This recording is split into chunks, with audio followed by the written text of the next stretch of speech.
5 to 8 degrees. And now you're up to date on News Talk. The Football Show on Off the Ball.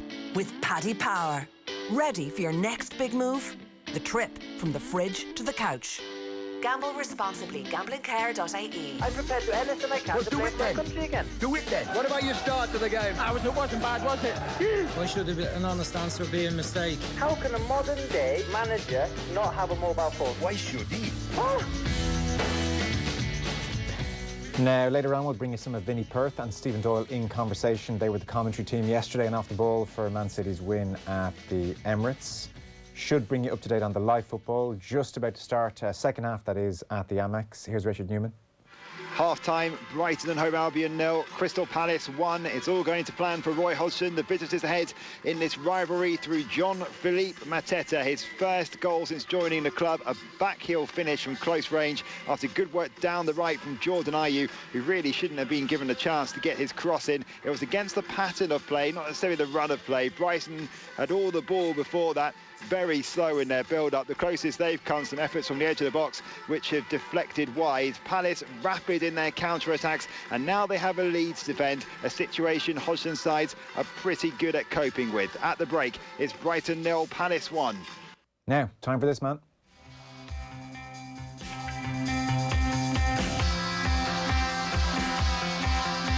Pat Nevin, hello. How are you doing, Joe? Are you well tonight? Very well, very well, very well. So, Man City against Arsenal at the Emirates. Raheem Sterling does his thing. Leaps. Did you have a leap like Sterling? Well, no. It's okay. I'm sure. Different times. Although, somebody said that to me recently, just a couple of days ago. You didn't score many headers. Actually, I did. Every single time I scored a header, the commentator would say, and a very rare header by Pat Nevin. I think, yeah, you say that every time. Ryan Giggs had about that for about 10 years, I think, and then eventually people realised Giggs was a good header. I think it's the winger thing, isn't it? And the height thing as well. With that you, kind of helped. Yeah. To be honest, I wanted to keep that secret anyway, because if people don't think you're any good in the air, they leave you alone, so you get more space. But any player worth his salt, if he's put in a position where it's a decent leap, but in actual fact he was all on his own. No one was near him at all. So it was an odd one, because that first wee period during the game, I mean, the utter domination. I mean, they held the ball totally. They were in and around the Arsenal box, and you just thought, matter of time. But in actual fact, they didn't create a huge amount of more for the rest of the game. On the other hand, Arsenal produced the square root of nothing at all. Absolutely nothing at all. Really well outplayed. And I suppose it's the different thing. I'm sure that the commentary team were saying the same. A complete, utter domination of the ball. So it's hard to score against you when you haven't got the ball. Well, it was reminiscent to Spain around that period a decade ago, wasn't it? They would often win games 1-0, but they were 1-0 hammerings. I mean, 1-0 was plenty. And I was listening to Gary Neville on his podcast, who's in the stadium. So this is kind of what I wanted to throw to you, because I'm not getting the full stadium view all that often. But he was drawing the comparison with Man City last year, where often when Man City had possession high up the field, it was just far too quick and easy a route right through the heart of their defence to straight at their goal. And he was saying the very clean and easy, it seems, thing they've done is that they have Stones, and obviously Diaz now is a very good player, out of possession now. This is when they're high up the pitch. And Cancelo and Zinchenko, or whoever's right and left back, stand pretty much in front of them, pretty centrally, and you have Fernandinho as well. So in effect, you have this block of five. You've got those three, and then you've got Stones and Diaz behind them, and then obviously goalkeeper. And suddenly, if you turn Man City over high up the pitch now, block of five, it ain't nothing. There's another thing I was watching with them. They changed the system quite a few times. We set it out, we look at it, we think, oh, that's a 4-3-3. But it isn't. It really isn't. Because Zinchenko will spend a lot of time up the park. Zinchenko can be absolute anywhere. And I was watching him at one point, and I'm looking at him thinking, tell me that's not what I think it is. And there was a period of time where the old WM formation, which I don't know if you know the history of this, I'm sure you do, but if you go all the way back to, the Hungarians in the 50s, and then after that you had the Swiss did this Veru, the Bolt system, and then it was WM, and you think, they're doing a WM just now. I was like, what? You can't go back 50 years. You can't do that. But that's so interesting you say that, because we were talking about a year ago, and I was very excited because I had just read a Nuno Espirito Santo interview in the Sunday Times. He's very impressive, talking about all sorts, and he was saying he thinks the WM formation is going to be back in a big way, and he wants to be the first one to crack it. So now you're now telling me Pep has cracked it. But I don't know, there was a part of the game I'm looking at, I'm thinking, it does, it really looks like WM, and I'm thinking, this is history, this is like a history you thought you could never go back to. I mean, I thought 4-4-2 was going back quite far. This is wow, man. Yeah. And it was just a period of time, and it depends on where Cancelo goes and all that sort of thing. And of course, it's completely and utterly fluid. And in reality, it's more like the Dutch kind of, fluid system. It's more like that. But there's just wee periods, and you think, no, you've done that. And it was, I don't know if it was deliberate, but there was a little period where you just thought, ooh, that looked a wee bit like that. And it was interesting to see because, I've heard it talked about in coaching circles in the last few years a little bit. And I'm just wondering if there are one or two beginning to flirt with the idea. It's interesting. Lots of different systems around there, and a lot of them are just kind of a little bit of a touch up of another system, and just a little 10-yard moves of a couple of players. I've been studying Atletico Madrid for the last couple of days because I'm going to cover the Chelsea game, and their system's an interesting one as well. Which, they've got 3, then they've got the 1 in front of it, and then they've got 4, then they've got 2. Right. And you don't actually come across that very often, and it's intriguing to see how teams will react to that. And some systems work with it, and some systems don't work against that. Yeah. But the fact that, particularly the Brits for a long time, were just so static, but lots of other teams. But I think everyone's looking at everything different because, I'm sure I've said it before, there's not a increase and you just get better systems all the time. No, that system will work with that one, but it won't work against that one, and you have to move them about a little bit. And it's only the really clever coaches that are able to do it, and are able to do it in game. And of course, you have to have clever players that need to be able to do that as well. Right, okay. So Atletico go 3-1-4-2. I'll look out for that tomorrow night. Yeah, I'll talk to you about Chelsea in a minute, actually. And on the WM, before we leave it, what's the great selling point of that? Why would the WM have intrigued Nuno a year ago, and maybe we'll have to see over the next few weeks. Maybe he likes it too. When you think of the back line, you've got 2 at the back. Yeah. So you've got 2 centre backs who can play fairly wide, right? So instead of having a 4 or a 3, you've got 2, but you've got 3 in front of it, but they can be wing backs. So the 2 wide ones come back, so you can be 4 when you want it to be. But if they 2 go, then the one in the middle of it comes back in to make it a 3 when he needs to. And that's Fernandinho, I presume. Yeah, so Fernandinho or Jorginho at Chelsea or whatever. So you get 2 wing backs go, full backs become wing backs, and they go a little bit, and then the other guy sits, and he would be Cinque, they used to call it, and he would come back into the 3. I'm sorry if anyone's listening to this and this sounds like a history lesson. No, it's fine. It's really interesting. No, go for it. And the Cinque would come back, and it was a very South American thing. The Cinque used to do that. So it's kind of, you read all those old books, which I used to read rather boringly when I was a kid, and you learned all these wee things, and then you think, well, that's all gone now. Let's look at the new thing. But in actual fact, it's not really a new thing. It's kind of another version of an old thing, and that's the thing I suppose you learn as you go along. Sure. Everyone tells you that everything's brand new, when in reality, it's kind of new wording a lot of the time. Hey, look, Pat, there are only 7 stories and all that. And did you say Cinque, was that like Spanish for 5? Is that what I'm hearing there? Yeah, Cinque. Okay. So he was Cinque's the only one playing in British football. Jorginho, right? He's the classic. So everything comes through him. He's deep, but he's not a deep tackling midfielder. Yeah. To some degree, Pirlo would a wee bit like that as well, when the deep line centre midfielder. But he always knew when to cover in that area. But he's a creative, and he's a controller, but he's a really deep controller, and that's what that position was. And it was a position that was never much used. Just now, and as I'm speaking, I'm looking to my left-hand side down at the corner, and I think there might be a goal in that game, which was... There is. Brighton have equalised on 54 minutes, so it's now 1-1 at the Amex against Crystal Palace, yeah. I don't know if you noticed, the first goal... I didn't see it. Oh, wow. I got to see it. It was really... I mean, there's back heels and there's back heels. This was an absolute cracker. I'm looking at this closely. They'll have a look for offside here in this one here. But I think it actually comes off the defender, so he might get away with it. But the back heel from, is it Mateta? Yeah. The new player. Is it one of the crackers? Is it? It's one of the great ones, because it's just because the way he does it, it's almost as if it's dragged by a back heel. And I thought Palace were getting battered to death before that. Right. But it's a real quality one. So anybody get a chance to watch that one. I will check it out. Still, I think my favourite back heel is the one Henry scored, and Sky used it in promo videos for years afterwards, where he's on an angle and the defender has him, like he's backed upright into the defender and just boom, catches everybody off guard. Genius. I would argue Zola's back heel volley from across is one of the best I've ever seen. Yeah. But I suppose if you're talking about heels, it's not a back heel, but the scorpion kick is to some degree a back heel. And was it Giroud scored one in for Arsenal a while back? There was a couple in a couple of weeks, but it's a great skill. To be honest, I have to say, I think Brighton deserved to be winning this game. They were complete domination for most of the game, so they probably deserve to be back up 1-1 just now. But anyways, it's interesting to talk about all those tactical things without getting a bore about it.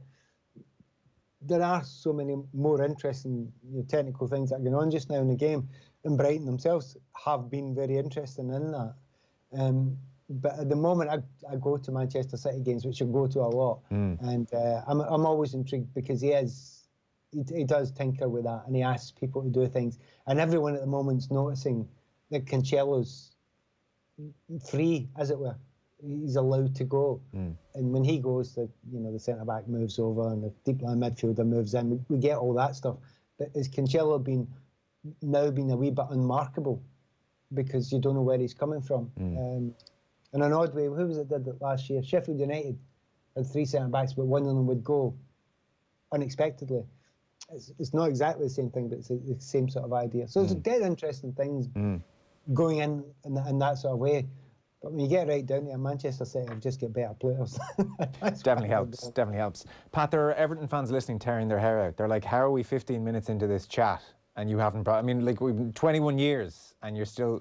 faffing on about Man City winning another game against 10th place Arsenal. So first Merseyside win at Anfield since 1999. Thank you very much. Obviously, look, for Liverpool, it's unprecedented almost. They're going back 100 years for this run of form at home. But for Everton, this was very, very sweet, wasn't it? They were good as well. They were good value for it. Again, not to give it all to the manager, but the coach got it right. Go on. Explain. Tell me how. I don't know, again, he's changed it quite a lot recently. I've liked the way he's changed it. I mentioned to you, we were talking last week, that I was so impressed with what he was doing against Spurs in the 5-4 game, where he was adapting it so quickly, really, really quickly. And he had to, because there was 9 goals and everything was changing. But when he stuck out that team, and there was no Calvert-Lewin, obviously not fully fit, but it looked like the back 5 again. And that was the discussion we had last week, I don't know if you remember it, where he went with a 4, and then he made it a 5, and then they lost a goal, and they made it a 4 again. And it all revolved around where Coleman was actually playing, and that dragged Digne around to make it a 4. And because he's got adaptable players like Godfrey and Holgate, but mostly Godfrey, he can adapt that really, really quickly. So when he put out that team against Liverpool, most Evertonians, and certainly when I was looking, I was thinking, oh my goodness, he's basically playing 5-4-1. He's leaving Richarlison up in his own, and it's going to be one of them backs to the wall ones, and boy, they're going to have to defend well. And my heart, I'll be honest with you, my heart sunk a bit. And you shouldn't do that with Carlo. You should think, no, give him his time. Let's see what he's going to do. And it did. It worked an absolute treat. It helped that Liverpool are not at their best at the moment, let's be honest about it. But the defensive work that they did there, they had to have Pickford in good form as well. But the fact that when Liverpool or anyone now play against Everton, you've no idea actually now how are they going to play. The same group of players, particularly the 4 or 5 at the back, you don't actually know what they're going to do. So you're setting up against them. It's not actually easy to set up against them because you don't know exactly what they're going to do. And when you've got likes of Digne and Coleman wide, they can fly forward unexpectedly as well. So you kind of have to cover them. And the idea, I think, Coleman being in that area and Holgate coming out and killing that area where Robertson's crosses were supposed to come in, that kills a lot of it as well. So the spaces where Liverpool in the past have been fantastically good at creating chances is the wide areas. Okay, kill the wide areas. Yeah. If you possibly can. And you do that by playing deeper line wing backs. And it's kind of, it almost sounds easy when you say it now, you know, but you've got to be brave enough to do that and understand that you're leaving other players. Everything sounds so easy in retrospect. You know, Aye. like who was saying that was going to happen before the game? Like, you know, it was very hard to know what they were going to do. And Coleman, it was interesting, was interviewed afterwards, and he was, one, praising the way Ancelotti set up the team. You know, you don't just say that for nothing. And two, he was saying he understood his job, or a lot of his job, to be to just follow Robertson around. Yeah. But so, depending on where Robertson was, Coleman could either be as part of a back five, or he could be squeezed right up on Robertson, and there was a fluidity there, and somebody would cover his right back position or drop back in when Coleman dropped back. So, I mean, geez, you've got total flexibility there, and it's often an experienced player like Coleman who's making the key decisions. So if you're Carlo, you're kind of thinking, well, Seamus, I've got a good feel for you. I can trust you to work this quite well, and Coleman obviously can. And I mean, I didn't hear that in an interview. It's dead interesting. Yeah. He's explained exactly what I was trying to say, but a lot quicker than me. Just follow Robertson, yeah. Yeah, just make sure you kill that space, and because he's such a big part of it. And to a degree, you've got Digne doing the same sort of thing over the other side as well. And again, it makes absolute sense. But the big thing is you need to know some of the capabilities of your player, right? Obviously, you need to know if he's a good tackler, a good runner, a good cover, knows where to position himself defensively. Then there's the other bit on top of that. Do I trust your match intelligence? And I know that sounds like a small thing. It's massive in these moments because you're playing against players that only need a yard or two, right? But of course, Seamus you can trust. There's others that are good players and play that position and might look as good, but I wouldn't trust them. I absolutely wouldn't trust them to know when to do that adaptable thing that you're doing. Whereas Seamus, you won't get it right every single time, but he's more likely than most to get it right. And it was intriguing to watch him. I had a wee bit of a thing when I was watching the Spurs, when I was at the Spurs game, watching him thinking, right, I don't think I want you to go now. Because he was flying at one point. And no, that's not the time to go. But he was right. He knew. He was right. He felt that position. He felt the moment. He kind of felt the game around him. And he didn't really get it wrong very often. And he chose the times when to go. And this was his thing as well. And if you've got a job and you've been told, right, kill Robertson if you possibly can, and if you can add something else, that's great. That's what he's done. And it's good that that knowledge that he's got of his players. And I'll be honest, I was slightly surprised, more than slightly surprised, especially the way the team was lined up. But, you know, they rode the luck when they had to ride the luck. Yeah. But they played really well. And if you look at it now, it can't be a fluke anymore. It's too long into the season. They're levelling points with Liverpool, and they've got a game in hand. It's not a fluke. He's just got an incredibly well-balanced side, and he knows the capabilities of his players now. And that's with a group that's not a big group, that's had a lot of kind of injuries to key players at various points, but he still managed to keep it going. So, no, it was brilliant. I watched it on afterwards. I didn't watch it live. I was at the exciting game that was Burnley versus West Brom, and and honestly, there was one massive thing about the Burnley West Brom game that's exciting, is that for a moment I actually think I'd kind of bent space-time and I'd gone back 40 years and watched football from 40 years ago, because honestly, I had a sore neck at half-time. Okay. What's going on here? It was beyond awful. It got better in the second half, but it was beyond dreadful. I thought it was in a time warp. But you got to say, you know, the conditions didn't help that as well. One last point, and we're going to repeat ourselves here, but it's just we're touching on Liverpool. When Jordan Henderson went down with his pulled muscle, the camera cut to Klopp, and there was a smile/grimace, which just said, okay, if we can just shake hands on fourth place now and just wrap this up and I'll see you all in August, that would suit me fine. Like, we're done here. This is just extending the pain almost.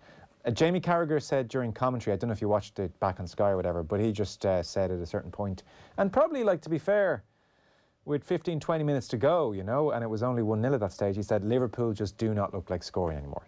And Martin Tyler sort of said, geez, that's a big thing to say. And they made the point that Leipzig gifted the goals midweek. He said, yeah, they just do not look like scoring. And they didn't really, and we've seen them a number of times now chasing the game, and there's just not that same sense of fear in the opposition.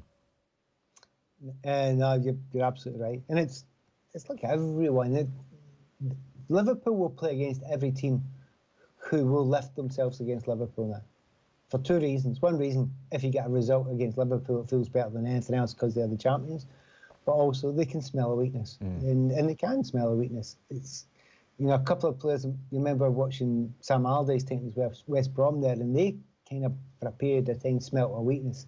And if you're seeing that, and Burnley going there, and various other teams going and smelling a bit of a weakness, it's a bit, you think, oh dear, if anyone's going there and smelling it now, it's not that they're bad players. We know that they've got weakness through the centre-back's position because they've not got natural centre-backs there. That's just unfortunate for them. But the other side of it is, it's what I keep on saying, I don't like always repeat myself, it's well over a year since when I've expected this to happen, because they're knackered. Yeah. You've asked too much. Yeah. You've asked too much of too many players. Be it Salah, who will, yes, he'll still produce genius and brilliance, but will you get those energy levels for him for every single game? That's not humanly possible to keep on doing it as long as he's done it. And the expectation of those high levels is, they used to say, you know, a great sprinter will peak 4 or 5 times a season. Well, they're asking these guys to peak at a stupid amount of times a season, and you know, it's not a shock that it's beginning to waver a little bit. It really isn't a shock. The shock is it's taken quite so long.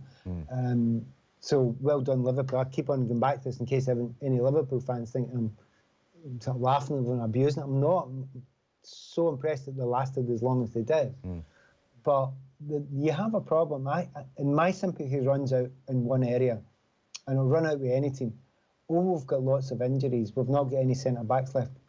You should have bought one. Oh, we couldn't afford it. Well, in that case, you should have sold somebody else. You've got a big budget, and you've got to manage that budget. Now, sometimes you can get unlucky for a period of time, but it's been unbelievably obvious that squad isn't deep enough for a long, long time. So sympathy, limited, I'm afraid, at this point. I do want to get your thoughts on the Callum Hudson-Odoi substitution, but obviously if people were listening from the start, you're a fan of the global game, and this felt like a significant week in the handing of the torch, and suddenly Mbappe and Haaland.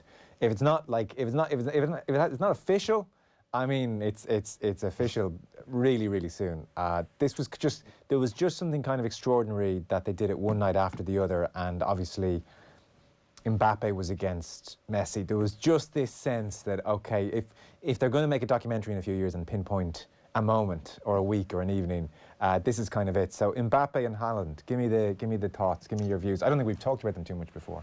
Yeah, well, it is intriguing because when you look back, it's hard. I always try to step outside the era I'm in, which is a really hard thing to do, right? But there was the Pele era, wasn't there? So that was his era, yeah? So you know, and there are eras of players. We have just, and are just coming out of the Messi, Ronaldo era. That's their era. There's other brilliant players that have been there, but it's their era. That's it, right? And in 20 years' time, that's what we'll look back on. There is no doubt that it will be Haaland's era. There is a little bit of doubt, but not much doubt that Mbappe's he'll be part of it as well. Who's going to be the bigger of the two? I think it's Haaland by a mile. By a mile? I honestly do. By a mile, okay. I think he's that. I cannot see a weakness. I really can't see a weakness. I can see a weakness in Mbappe, which is not his pace, not his skill, not his ability, none of that. That's all world class. Not 100% sure about mental attitude all the time. Haaland, there's nothing, no problem. There's nothing. There's not a thing wrong there. Everything's brilliant. And I would ask you the question now, like I'd ask anyone the question. So, by the way, another name that's often thrown in is Neymar. I'm afraid in 20 years' time, you're not part of the eras. He isn't. No. He's a great player, but he's not one of them. On Haaland, by the way, because I was reading an interesting piece by Ken Early in the Irish Times, and he had an interesting stat where he said Haaland touches the ball fewer times per game than 90% of the forwards in the big 5 leagues. Like 90% of the forwards in the big 5 leagues, fewer touches than all of them, which is kind of interesting. Why is that, or what is it about his build-up play that might explain that statistic? I'd want to spend a lot more time watching him. Yeah. Because like a lot of us, we've seen bits, and I've seen some games, and there are long parts of games where you don't see a lot of him. But if he finds space, it's almost in a very, very different way. You know, when Kevin De Bruyne gets the ball and there's a pass on, the ball will land there. More than anyone else, it's okay, he'll see it. And it's okay, he'll deliver it. Funnily enough, he didn't do it against Arsenal because he was just come back from injury. But generally, he's the best in the business, or just about the best in the business at that. Haaland's the same with goals and with opportunities. You know, if there is an opportunity to find a space and create a space, he will find it. You know, and most other strikers might find it or probably find it, and even Harry Kane's a great chance of finding it. And you look at Haaland, you think, no, he will find it. Right. And when he gets here, he'll probably score. Very interesting. So I mean, based on what you're saying, it mightn't be the Haaland and Mbappe era. It could be the Haaland decade. He could be that far ahead. I wouldn't be surprised if it was, but if I was, in reality, if I'm Manchester City and I need a striker just now, and I need a striker to make us the best team in the world, I think I pick Haaland. Yeah. Really, without actually much waiting about, because there's things that Mbappe does that other players at City would do, but Haaland's different, completely different. He's giving you something that nobody else is giving you. And maybe that's the thing that, and I think, I don't know if there's many teams in the world at the moment that would actually take Mbappe above Haaland, because he's got everything, and he's 2 years younger as well, which kind of helps a wee bit. Geez, we should do a chat some quiet evening after the Maradona era, 90s to now. Does Zidane get an era? I really want him to have an era. So did I. You're not so sure he does, though. I don't know. Of course you get a Maradona era. And we know the ones that get the eras. Yeah. He might have had half an era. Half an era, you know, yeah, I think we're stretching. The horrible thing is, and the one that I want to give, you might want to give it to Zidane, I want to give it to Cruyff. I mean, if there's not, I'm gutted that there's not a Cruyff. Oh, does Cruyff not get the 70s, no?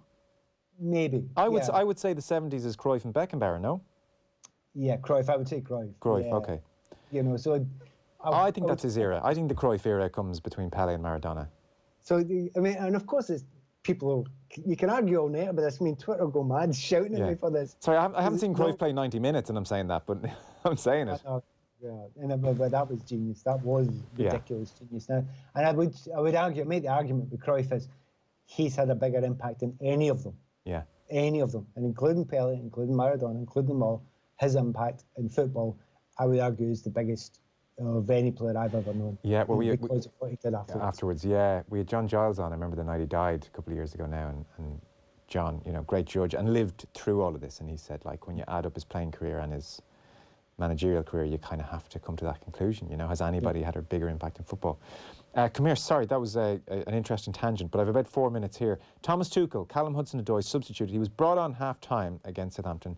31 minutes and 17 touches later, he's hauled off.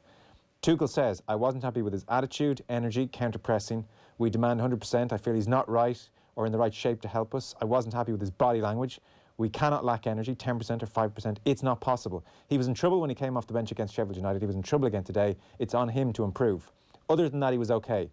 I've made up that last line. That's a fairly scathing assessment of Callum Hudson-Odoi. On taking off a substitute 31 minutes later, young player, do you kind of not so sure about this, or do you kind of quite like the laying down of the law? It's complicated. Right. First of all, I have no problem with Tuchel doing it. absolutely none. Okay. You will not be surprised to hear that I went through the game with a fine-tooth comb afterwards, right? And I looked at every single part of it. And it's not the touches. It's actually not the touches. It's everything else. So he comes on, and I would say for 10 minutes, he's fine. He's absolutely great. He's getting in positions. And you could argue he gets an assist to the penalty because he lays in the ball with mouth. The penalty, okay, that's fine.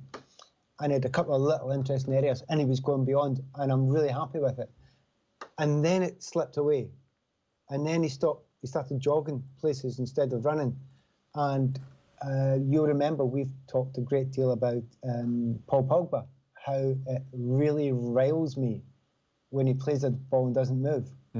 It really riles me. I do think, no, we all do that, mate. I don't care how famous you are. We do that. And if you don't do that, you're not in the team. And that's why he wasn't in the team. I'm absolutely 100% about that, right? And I watched Callum and I thought, not sure you're doing that there. Okay. I'm not sure you're doing the right things there. You've got to be on it the whole time. And others who haven't his talent. And by the way, there's a good argument along with Mason Mount. He's been the best player for Tuchel since he's come in. So I'm not saying he can't play. I'm not saying he's not been great in what he's done. But I think he's looking at the personality and thinking, right, if there's a weakness in this personality and that fades at all, I need to get on top of it. I need to nail it. And oddly enough, I'm okay with him doing it. Okay. I would put two other points, and here's the complications of it. Did he do it to Neymar? No. Neymar didn't run. No. And I don't think he did. And that's not my idea. I seen that in the newspaper today, and I thought that was brilliant. He didn't do it there. I think he would argue, I didn't do it there and I should have done it. So I'm doing it now. Okay. And he'll keep on top of him. So I'm okay with it. And as long as Callum reacts the right way, Callum will be far better for it. Far better for it. Okay, very interesting. Listen, that should be a good game tomorrow against Atletico. It'll be a good litmus test of where Tuchel is. So we'll talk about that next Monday, amongst other things. Pat Nevin, thanks a mil. Pleasure as ever. Cheers, thank you. Pat Nevin with us every Monday. I should let you know the latest at the Amex. It is Brighton 1, Palace 1 after 78 minutes on the clock. Our football coverage on Off the Ball is with thanks to Paddy Power. For information on responsible gambling, visit gamblingcare.ie. Football on Off the Ball. With Paddy Power. Fake crowd noise? The Emirates never sounded so good. Gamble responsibly. Gamblingcare.ie. News Talk Breakfast.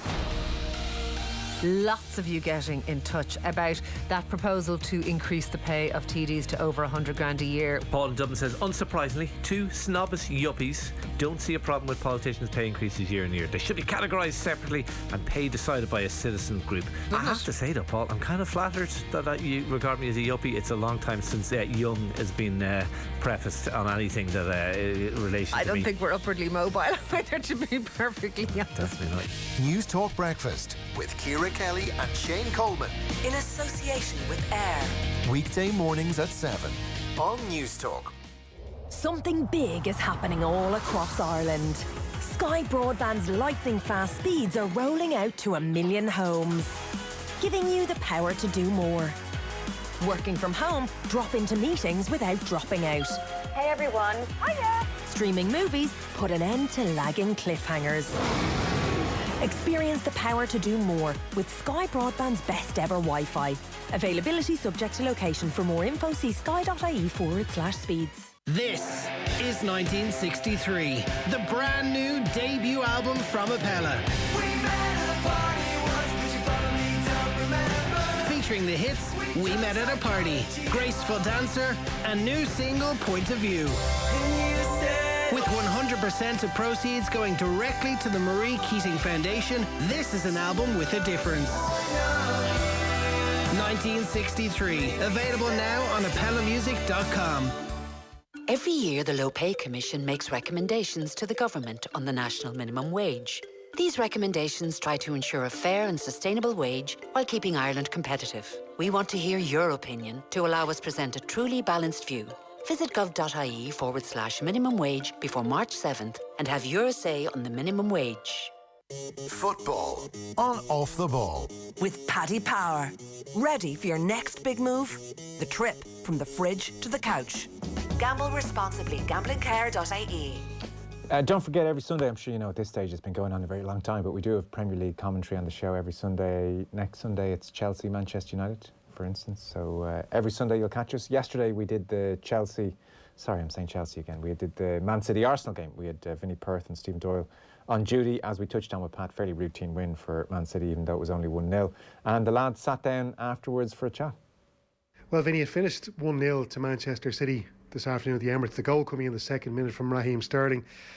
But when you kind of cast your mind back over the 90 minutes, it never really felt like Manchester City were in trouble losing the 3 points. No, and I think the key for what City have done, particularly at the start of this great run they're on, was built on a real defensive shape. And I think Diaz and John Stones were exceptional today in everything they had to do. And I think Diaz has made a real impact into the City side, similar to what Van Dijk did for Liverpool a couple of years ago. I think he's been that important to them. And obviously John Stones has kicked on again in his career, so I think that's been massive for them. They weren't really troubled by this Arsenal side, albeit Arsenal played well at times, and just the final passes at different stages weren't great. But all in all, comfortable performance from City. Yes, we've seen them with more flair. Yes, we've seen more imagination and attacking play. But just the start of this run, as I said, was built on real defensive mindset and not conceding goals. If you don't concede goals at any level of football, you have a real chance of winning matches. Just on that centre-back pairing, like I'm casting my mind back over, the great Guardiola teams at Bayern Munich and Barcelona.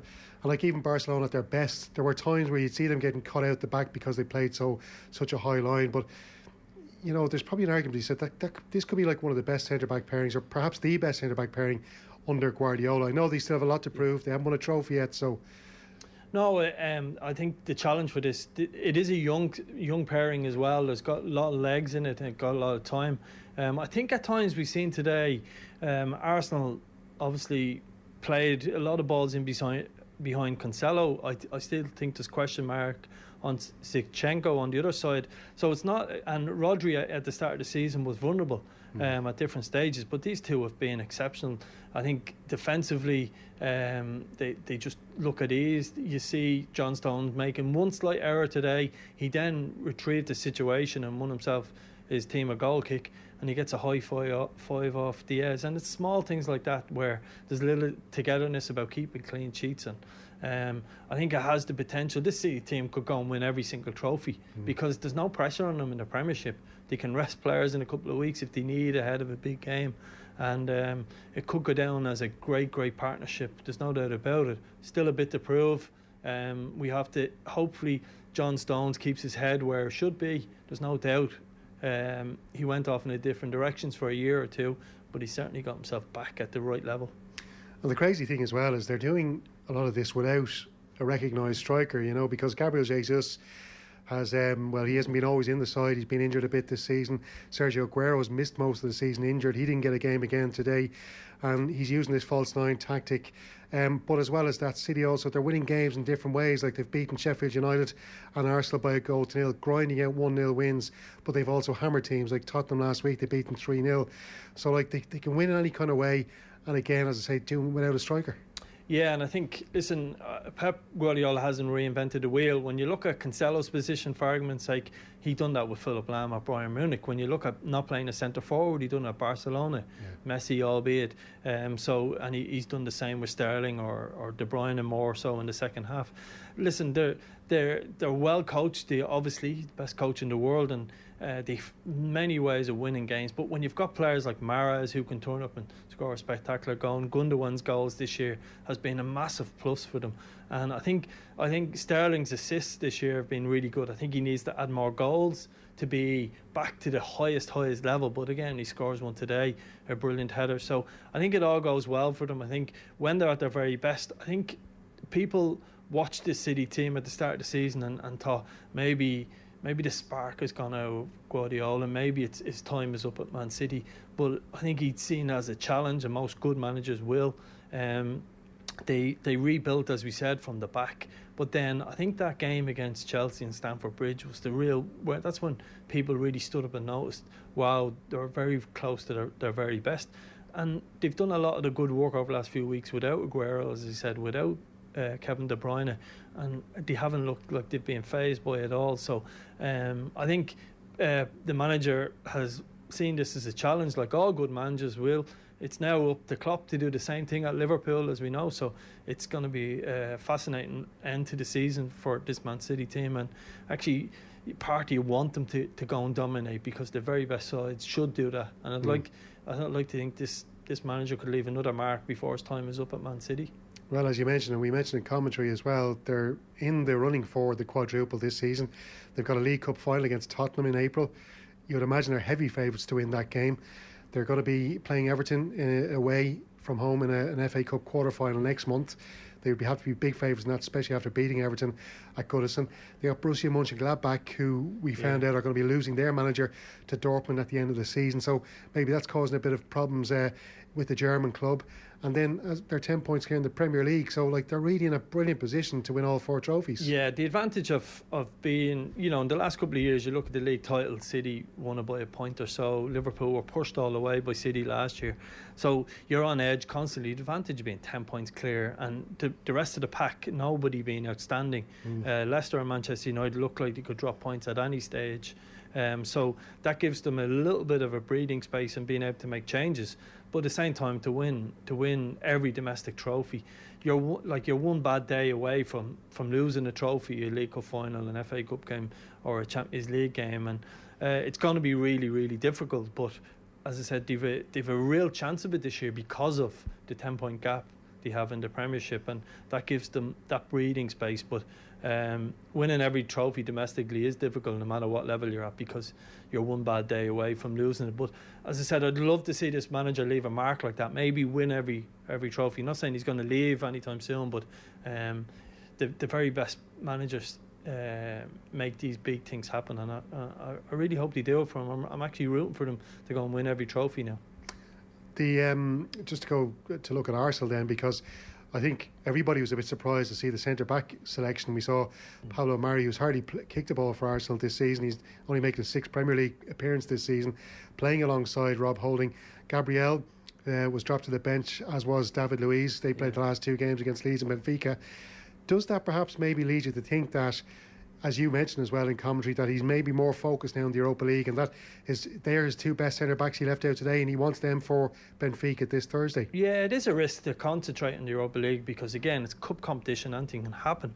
But you would have to think, with so many teams between West Ham, Liverpool, Everton, Spurs, all chasing a Champions League spots outside of the teams already in them positions, it's going to be difficult for Arsenal to get back into Champions League football. So a great chance to do that is winning the Europa League in a so-called second-tier competition. So you would have to think he has got to focus on that. You would have to think that is an opportunity for Champions League football back at Arsenal. So I was surprised not to see David Luiz in particular not play today, but you would have to think that it has to be part of Arteta's thinking, and it makes perfectly sense. If I was Arsenal, I would go after trying to win the Europa League, and that because I think it's the best route into the Champions League, or possibly the only route they have this year.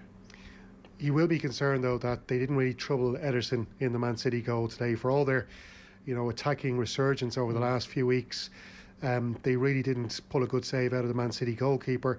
And interesting as well to see that Emile Smith-Rowe, who was one of the catalysts for their good form over the last few weeks, has become sidelined now since Martin Odegaard has come in on loan from Real Madrid.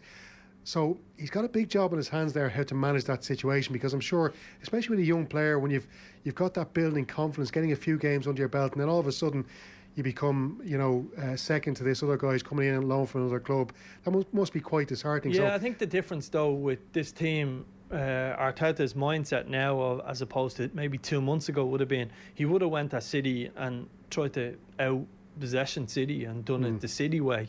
So he's learned, and I think he's changed a little bit how Arsenal play.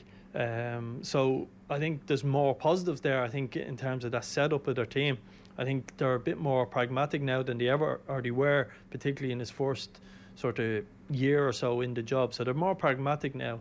And but I think what was disappointed today was that they struggled with the fitness levels looked like they were gone a little bit. They didn't have that spark, and that would have been obviously being away playing Benfica during the week. Tierney was brilliant going forward at times. Again, he tired and didn't do as much in the second half. So there is green shoots in that Arsenal team, and I think they're getting better under Arteta, albeit the back end of last season they were very good. But this is more structured and it's a bit more thoughtful. But there's no doubt, like Pepe today, just was non-existent. And we think of the money they spent on him, 70 odd million, and he's had 2, 3, 4, 5 chances at this stage and hasn't worked out. So, but I would have been disappointed for Rowe. I think there's a really good player in him. I think the young, hungry players, ironically, have been the ones that have given Arteta a real shot in the arm in over the last month.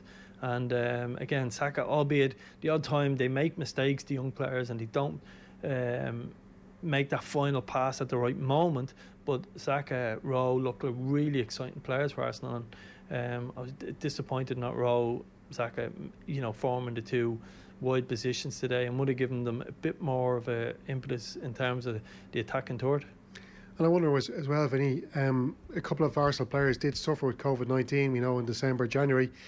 We've seen at a few clubs. Newcastle United had a few players who seem to be kind of taking their time to get back again to full fitness, and perhaps we're seeing that with Liverpool last night in the Merseyside derby, beaten by Everton. But a couple of their players, like the likes of Alisson, Mane, who have had COVID-19, I wonder is the long-term effects of contracting the virus now starting to have an effect on some of the players in the Premier League? Yeah, I think with Liverpool, I think ultimately for me, it's very difficult to be critical of Jurgen Klopp and anything he's done at Liverpool since he's gone in. And you're very conscious that they could go and win a Champions League this year. And they're still in there. They've great results during the week. But I just can't fathom Jordan Henderson as centre-half for so long. We done the West Ham game, and Nat Phillips was probably the best player on the pitch, albeit against Antonio, and he hasn't featured up until he came on for Henderson last night. It's been strange. The Thiago was a brilliant signing for Liverpool, but and we called it a couple of weeks ago. The problem is Liverpool are this heavy metal football, and that midfield just run all over teams for the last couple of years. Henderson, Fabinho and Wijnaldum, and they've lost that. And you've seen, again, a young player, Curtis Jones, last night. He was very good against Leipzig during the week, and he was just non-existent against Everton, and that is the challenge they have. And you can bring Thiago into a team that has Fabinho and Henderson because it's got real running power, but they've too many of... I think the team has slowed down a little bit too much, and it's affecting people like Mane, Salah and Fabinho because they're not running all over teams. And there's no doubt Fabinho's form has dipped. Mane's form things just haven't worked out for him of late. I think COVID injury situation has decimated Liverpool. But then when you look at someone like Leicester City, who have had injury after injury in their side, and they've generally dealt with it quite well. I'm disappointed how much Liverpool have fallen back. They're nearly 19 points behind Man City at this stage. That's just not good enough, and I think they've got to learn from it and fix their midfield situation very quickly. But again, we're talking about probably between Pep and Klopp, two best managers in the world, and I think both of them need a bit of time, and they will fix what they've done. Pep has done it already, and now it's up to Klopp to raise the standards of Liverpool again. Enrique to Maradona. Different class. Different class!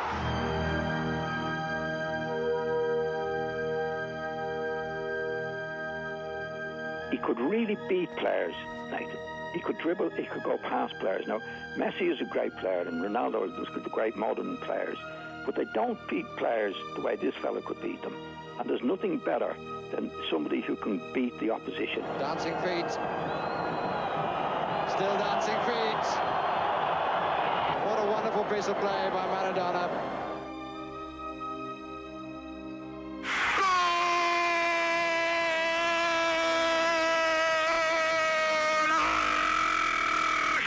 Maradona, Diego Armando Maradona, Diego y el gol, llegó a la puerta del área, le pegó con el alma y la vida, la clavó sobre el parante derecho cuando el arquero se iba corriendo hacia la izquierda, porque pensaba que Maradona iba a colocar un centro cortito en dirección a Bertoni.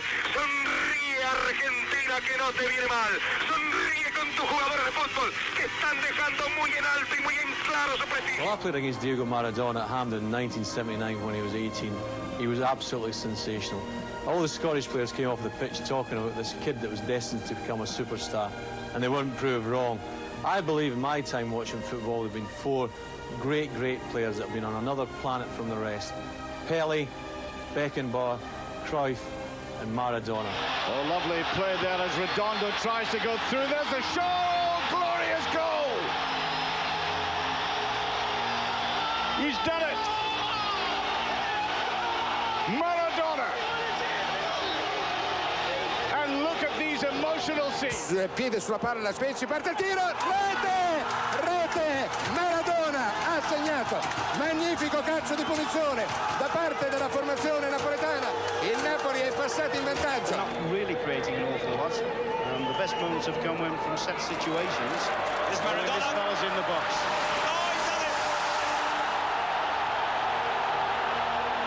Just as you were saying, creating nothing unless he got into the box. He did it right on cue. And Maradona gives Argentina the lead.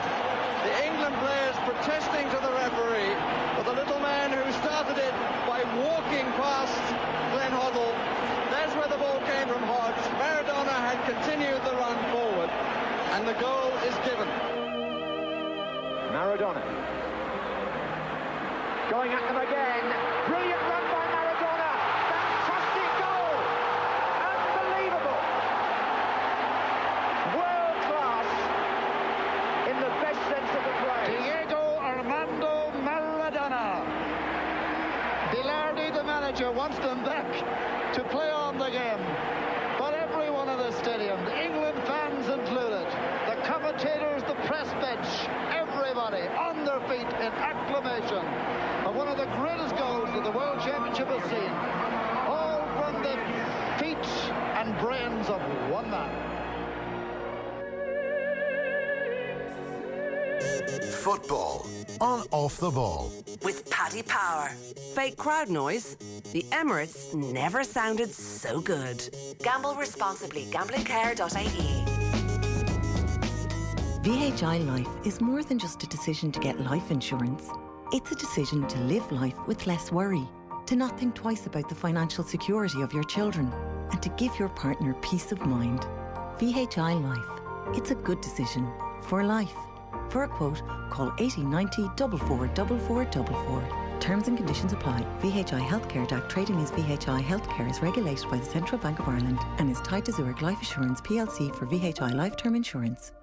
Between Zooming, homeschooling and staying safe, it's easy to become distracted, which makes things easier for fraudsters. Because Bank of Ireland is looking out for your financial well-being, they want you to be careful. Don't trust every message you get claiming to be from a bank, a delivery company or a service provider. Always check before you reply. And remember, Bank of Ireland will never send you a text or an email with a link asking for your full 365 PIN number or one-time passcodes. Search Bank of Ireland Security, and together we won't let the fraudsters win. Begin. Bank of Ireland is regulated by the Central Bank of Ireland. Football on Off the Ball. With Paddy Power. Ready for your next big move? The trip from the fridge to the couch. Gamble responsibly. Gamblingcare.ie. Christian Benteke scored the winner for Crystal Palace late on. They're up to 13th. They're 10 points clear of the relegation zone. Brighton are in 16th. They are 4 points clear of the relegation zone, but they do have a game in hand on Fulham. So 2-1 win for Crystal Palace. There is Premier League action, by the way, tomorrow as well. Leeds play Southampton, but there is Champions League. Pat mentioned earlier on that had a go against Chelsea. Also tomorrow, Lazio against Bayern. So we will be right across that on the football show in particular. Dan McDonnell will be with us on the football show tomorrow evening. And our football on Off the Ball is with thanks to Paddy Power. For information on responsible gambling, visit gamblingcare.ie. OTB AM is our morning sports breakfast show, as I'm sure you know at this stage. 7:30 every morning. You will get it on our social channels. You will get it on OTB Sports Radio, which is on the Go Loud app, or you will also get it on our own app, OTB Sports, in your app store. The app is free. It houses all our content and is well worth getting on your phone if you haven't already. Tomorrow evening, as well as Dan McDonnell, we'll have Emer O'Neill with us. She was in the Late Late Show recently. Really looking forward to having Emer on. She's a TV presenter, she's a PE teacher, she's a former Irish international basketball player, and she's part of a new campaign by the Olympic Federation of Ireland. They're trying to raise awareness around online abuse and hate speech. Lord knows we need that awareness. So looking forward to chatting to Emer on the show tomorrow. Champions League as well, as I mentioned, and a few more bits and pieces along the way as well. Andy Dunn, excellent on Monday Night Rugby. If you missed him earlier, you can download Andy in all the usual places. Tom Dunn is coming at you